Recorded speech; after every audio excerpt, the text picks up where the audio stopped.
कुंडली में ज्योतिषी लोग विचार करते हैं किसी किसी के जन्मांग का, तो कहते हैं अरे भैया इसमें तो नवग्रहों में 7 ग्रह इसके बहुत गलत जगह बैठे हैं।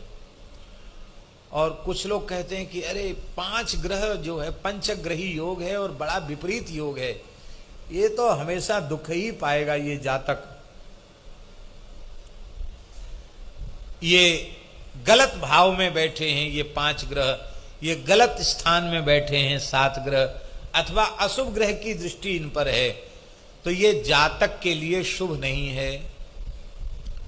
तो तुलसीदास जी रामाज्ञा प्रश्न के इस दोहे में कह रहे हैं कि भैया किसी को ज्योतिषी ने घबरा दिया हो कि तुम्हारे 5 ग्रह खराब हैं और तुम्हारे 7 ग्रह खराब हैं, अरे 5-7 की छोड़ो, 9 के 9 ग्रह खराब हों तो भी तुम राम राम करो, तो इन नवग्रहों की सामर्थ्य नहीं तुम्हारा अनिष्ट करने की, तुम्हारा शुभ ही होगा। ज्योतिष शास्त्र को नहीं नकार रहे हैं, राम नाम की अचिंत्य महामहिमा का निरूपण कर रहे हैं। 7 5 ग्रह एक थल, एक ही घर में 5 ग्रह और एक ही घर में 7 ग्रह इकट्ठे हो गए। 7 5 ग्रह एक थल, चलहि बाम गति धाम, उल्टी गति से चल रहे हो तो राज विराज समौगत, शुभ हित सुमरहु राम।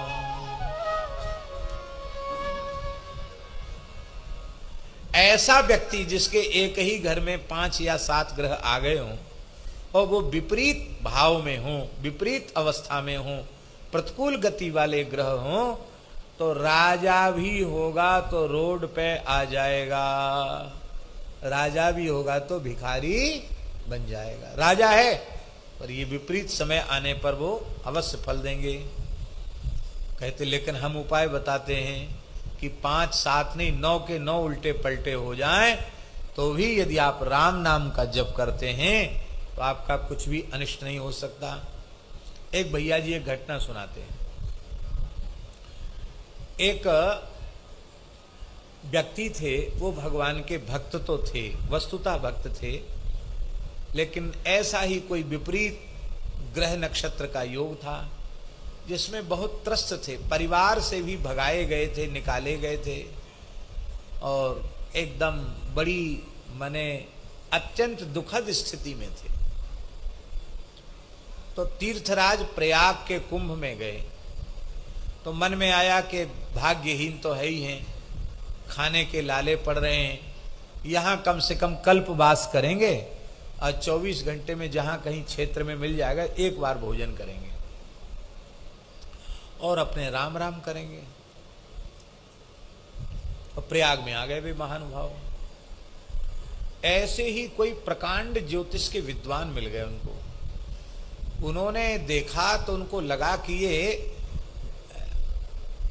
ग्रहग्रस्त है, ये व्यक्ति, ये ग्रह की विपरीत दशा से युक्त है, इसका चेहरा बता रहा है कि बहुत परेशान है।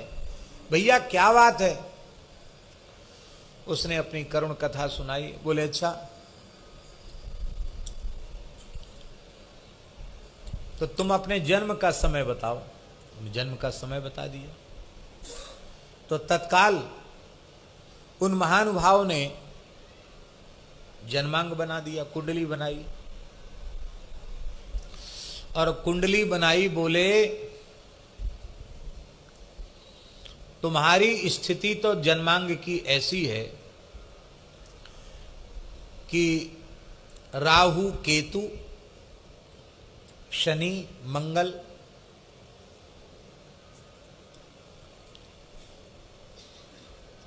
शुक्र ये सबके सब इस प्रकार की स्थिति बना रहे हैं कि तुम्हारी आयु इतना प्रबल मारक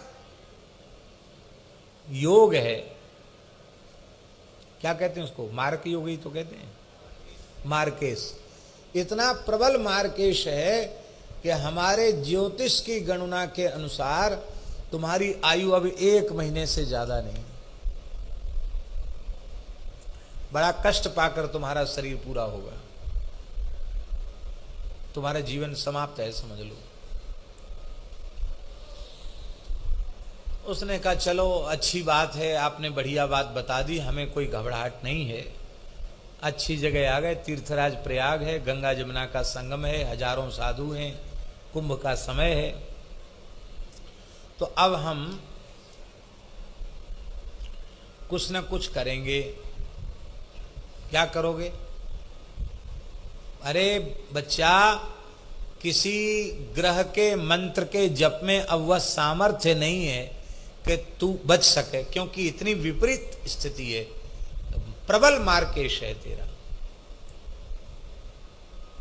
ठीक है, वो भक्त था, भक्त। उसने कहा भैया ये सारा ब्रह्मांड भगवान का बनाया है, तो ग्रह गोचर नक्षत्र ये सब भी तो भगवान के बनाए हुए, राम जी जो करेंगे सो ठीक ही होगा। मौन हो गया और उसने राम राम जपना शुरू कर दिया। आश्चर्य की बात है, उसके सिर में भी दर्द नहीं हुआ और महीना भर पूरा हो गया। मार्केश का समय निकल गया, उसके सिर में भी दर्द नहीं हुआ। महीना तो पूरा हो गया। तो उसने सोचा कि चलें ज्योतिषी जी का फिर से दर्शन कराएं। फिर गया दर्शन करने। उनको बड़ा आश्चर्य हुआ, बोले तुम जीवित कैसे हो? कैसे हैं देख लो, आपके सामने है।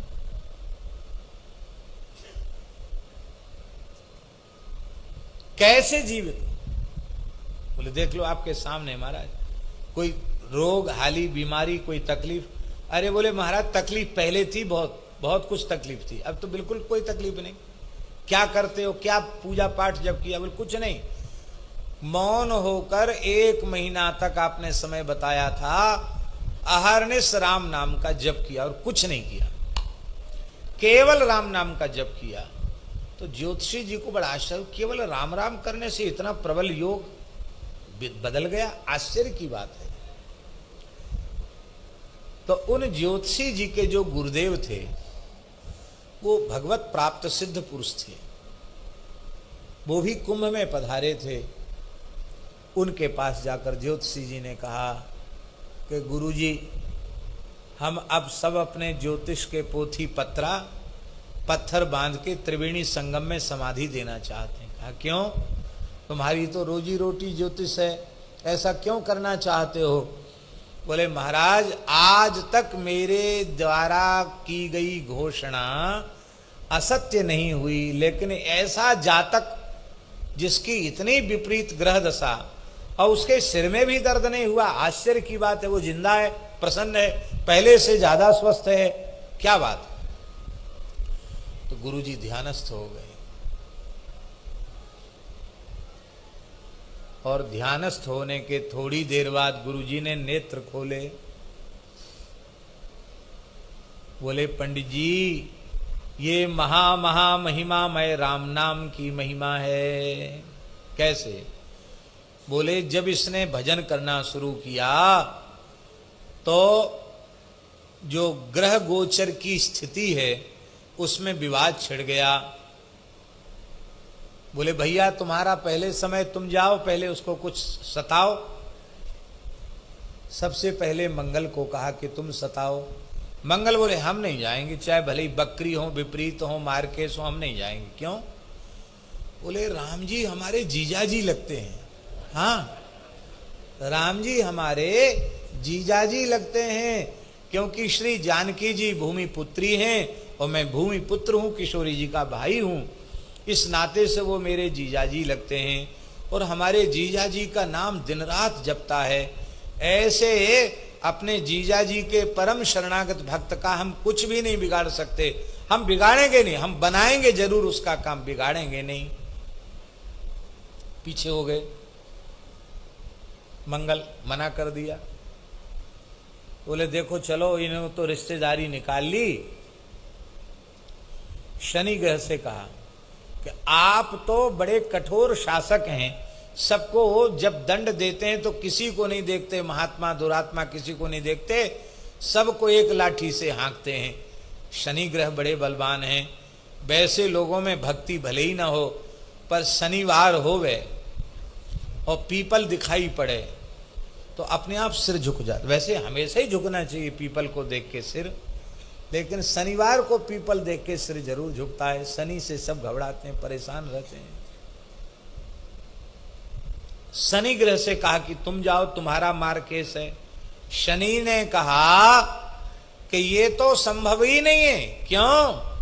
क्योंकि मैं महायोगी भगवत भक्त हूं, निरंतर भगवान नाम का जप करने वाला हूं, और मैं सूर्य पुत्र हूं, और हमारे राम जी सूर्य वंश में प्रकट हुए हैं, और उनका ये भक्त है, राम नाम का जप करता है। मैं बिल्कुल इसका अनिष्ट नहीं कर सकता, मैं तो शुभ ही फल दूंगा, मैं इसको बचाऊंगा, मारूंगा नहीं इसको। शनि ने मना कर दिया।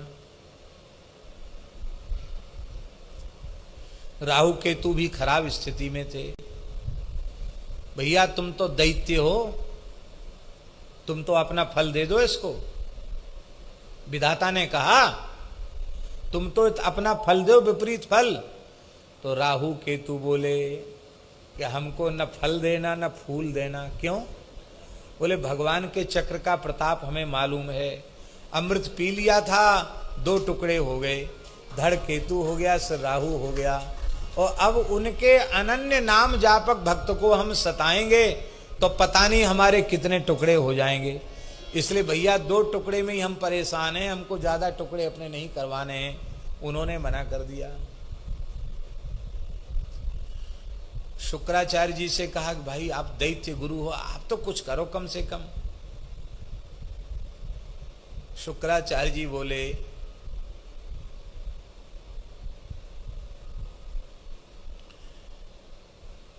कि हम दैत्य गुरु अवश्य हैं, पर नाम की महिमा से अपरिचित हों ऐसा नहीं। देखो शुक्राचार्य जी का वचन बड़ा अद्भुत है। भगवान वामन ने कहा कि तुम पूर्णाहुति कर दो, क्योंकि हमने बीच में ही आकर विक्षेप कर दिया, तुम्हारे जजमान को बंधन में डाल दिया, तो अब कम से कम कर्मकांड तो पूरा कर दो, विधि पूरी कर दो, पूर्णाहुति कर दो यज्ञ की। उसमें शुक्राचार्य जी ने क्या कहा? बहुत प्यारा श्लोक है। मंत्रतस्तंत्रतश्छिद्रम देश कालार्ह वस्तुतः सर्वं करोति निश्छिद्रम नाम संकीर्तनम तव।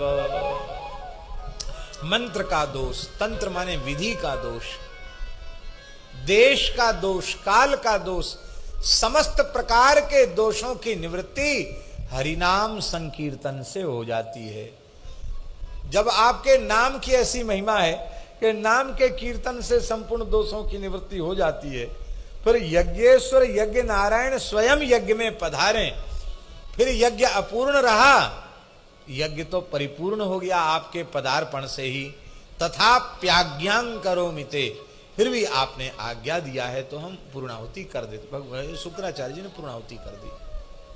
शुक्र ने भी मना कर दिया कि हम भक्त की महिमा जानते हैं, भगवान नाम की महिमा जानते हैं, और बाकी तो सब ठीक ही थे। 5 ग्रह विशेष प्रतिकूल थे, और बृहस्पति तो बेचारे सौम्य हैं, बुध भी सौम्य है, अनुकूल ही है, चंद्रमा तो परम सौम्य है ही हैं। तो सब बात बन गई, बिगड़ी बात बन गई। श्री हित हरिवंश महाप्रभु जी की स्फुट वाणी में ताते भैया कृष्ण नाम धन संचु, ये पद है उनका, और उसमें उन्होंने लिखा है का करी है नवग्रह रंक, ये कंगले तुम्हारा क्या बिगाड़ेंगे। यदि श्री कृष्ण तुम्हारे अनुकूल हैं तो नवों ग्रह तुम्हारे प्रतिकूल होकर तुम्हारा कुछ नहीं बिगाड़ सकते, और यदि श्री कृष्ण तुम्हारे अनुकूल नहीं हैं और नवों ग्रह तुम्हारे अनुकूल हैं तो भी यह अनुकूल होकर तुम्हारा क्या बना देंगे। अधिक से अधिक तुम्हें लौकिक कोई पद प्रतिष्ठा लाभ दे देंगे, उससे तुम्हारे कल्याण का क्या लेना देना है। तो ये नहीं कहते कि ग्रह आदि की दशा और ग्रह नक्षत्र आदि को नहीं मानना, मानो, पर भैया सबका अंतिम उपाय भगवत शरणागति है। सबका अचूक अस्त्र, सबका समाधान श्री राम नाम का जप है।